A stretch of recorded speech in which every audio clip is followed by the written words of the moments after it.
Snap Studios. Snap Judgment is brought to you by Progressive Insurance.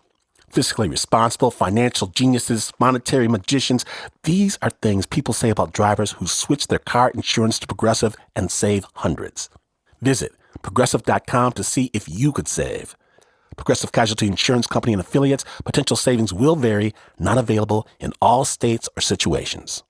Bada boom, sold. Huh? Just sold my car on Carvana. Dropping it off and getting paid today. Already? What, you still haven't sold yours? You told me about it months ago. Is the offer good? Oh, the offer's great. Don't have another car yet? I could trade it in for this car I love. Come on, what are we waiting for? You're right. Let's go. Whether you're looking to sell your car right now or just whenever feels right, go to Carvana.com and sell your car the convenient way. Terms and conditions apply.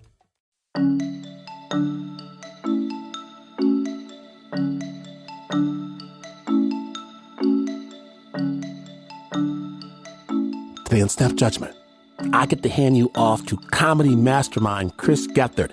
Chris, he's been on The Office and Broad City, but back in 2010, Chris taught at the UCB Theater in New York, and he called his class Parenthesis. And in addition to the class, his students would perform live shows for audiences. So, tuck your knees, feel that low center of gravity, because from Snap Judgment, you're about to be flipped out. There are some improv nerds in the world who still ask me about this parentheses class. A lot of it is because of this one night where this one thing happened, and it probably should never have happened. Okay, close your eyes and imagine you're in a small black box theater underneath a supermarket in downtown Manhattan. You and the rest of the audience have just paid a few bucks for a ticket and maybe a cup of wine to see an experimental improv show. No games, no scenes, no rules, no suggestions from the audience. Anything goes.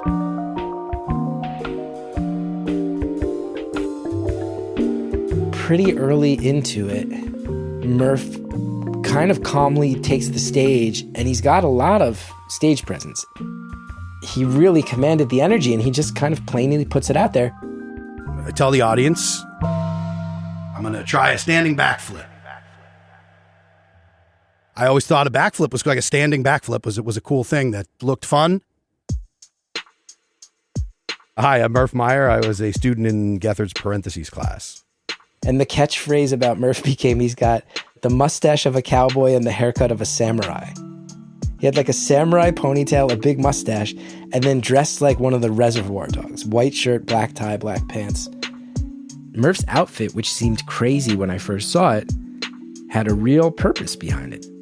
The white shirt, the black tie, tucking it into the black pants, was a ritual he had developed for himself, where every day he would wake up, button that shirt, and tell himself, you are not going to do heroin today. Tuck the shirt into his pants and say, you are not going to go find opiates today. Tie the tie and say, you're not going to fall into your bad habits again. Listen, I was coming off of I had no money. Like I said, I'd just been getting off heroin, got off my hepatitis C medication because I got hep C from sharing needles when I was on heroin. So I was in a space where I was like, fuck it, I got nothing to lose. Let me take this class. This will be fun. I don't know any of these people, or I don't know much about improv, technically, but this seems like a class that might be for me. One of the things that we talked so much about in this class was the goal is not to have anarchy. The goal is to start with anarchy and be selective about what rules help us tonight. I've never tried a backflip. A lot of great people growing up I've seen do a backflip, old friends of mine. I grew up with some wrestlers, high school wrestlers, not WWE stars.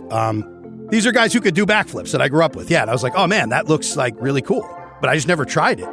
I never even attempted it. So I thought, well, maybe now's a good time. It's like, how hard could it be? It might not look, perfect. I wouldn't get scored at the Olympics well on this, but it's something I could do, I thought. And he just threw down the gauntlet in a clear way. I think tonight's the night that I nail my first standing backflip. The reaction from everyone is concern. which I'm not expecting. I think I was the only person in the group that had ever done a freestanding backflip, and I had just the tiniest amount of training. My name is Matt Meyer. I was a member of the parentheses class, and Murf just boldly walked out on stage and said that. Pretty quickly, you had 26 people getting up and going toward him like they're gonna flip him over with, like, pick him up and flip them over because that'll be easy. And he was like, no, you don't do that. He's there going, I'm serious. I want to do this on my own. My thoughts on the chances that he would pull it off. At first thought, no way. And then was like, that's a thought you can't have because then he won't think he can do it. And I think the safest way is for you to think he can do it and try to get him to be able to do it. I was in the tech booth watching this as Murf was leading up to that backflip. I've never had an experience where, as the teacher of the class, I'm sitting there going, yes, this is a crystallized moment of everything we said that this could be. Yes, yes, yes. As a human being with empathy who doesn't want to witness tragedy, I was going, no, no, no, no, no, no, no, no, no. And both of those voices were really loud in my head at the same exact time. The room gets tense.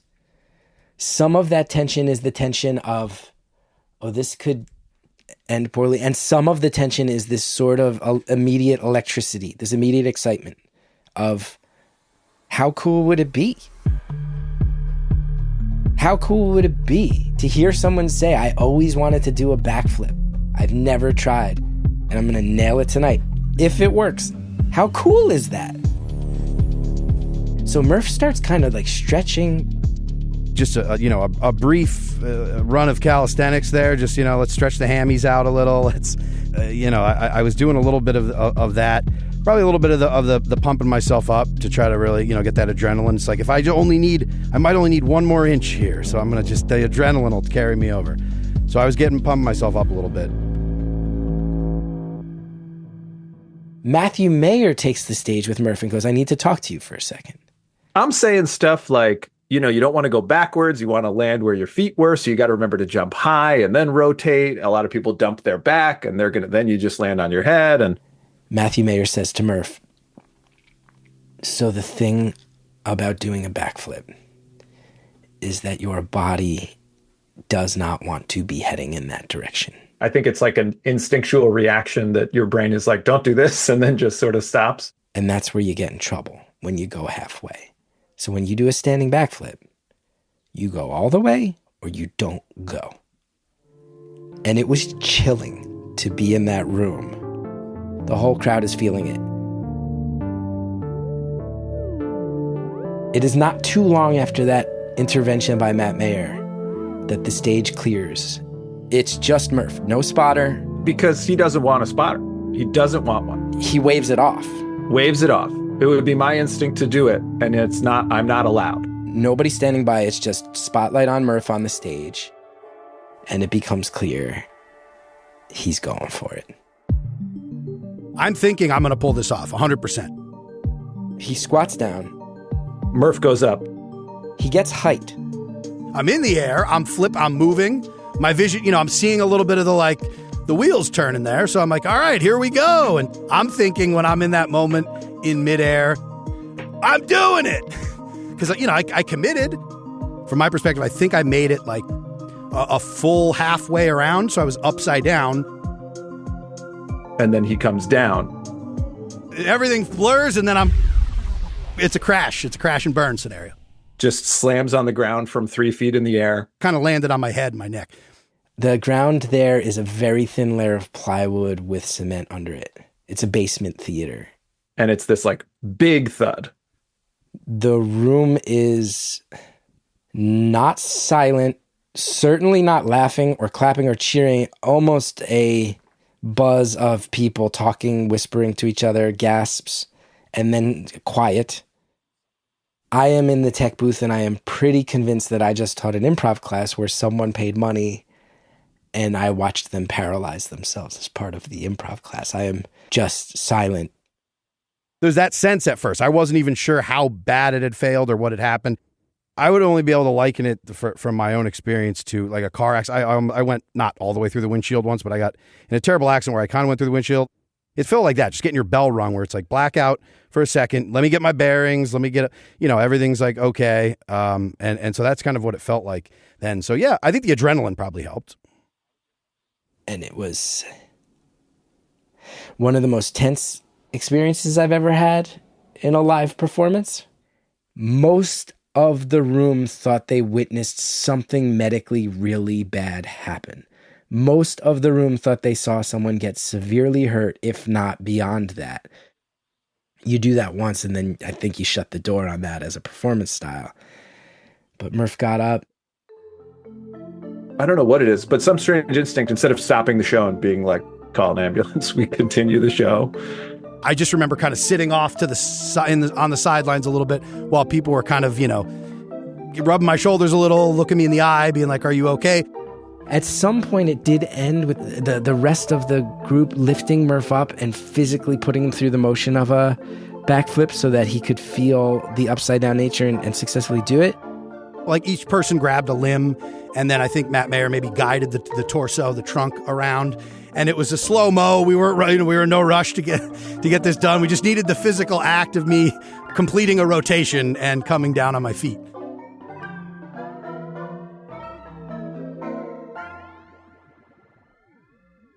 And I think you can make an argument that him trying to do the backflip and waving off everybody who wanted to be a spotter was him going, I'm walking my own path. And then him finally letting them flip him over was them going, dude, you don't have to.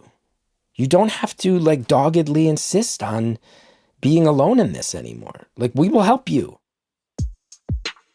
And then I don't know if it's because he actually accepted the help or if he was just honestly concussed, but we did get to see him finally accept the help of the community that he was, he had shown up wanting to be a part of. So it was wonderful to find your tribe, find your people, as they say a lot in there. Although the next day I am very sore.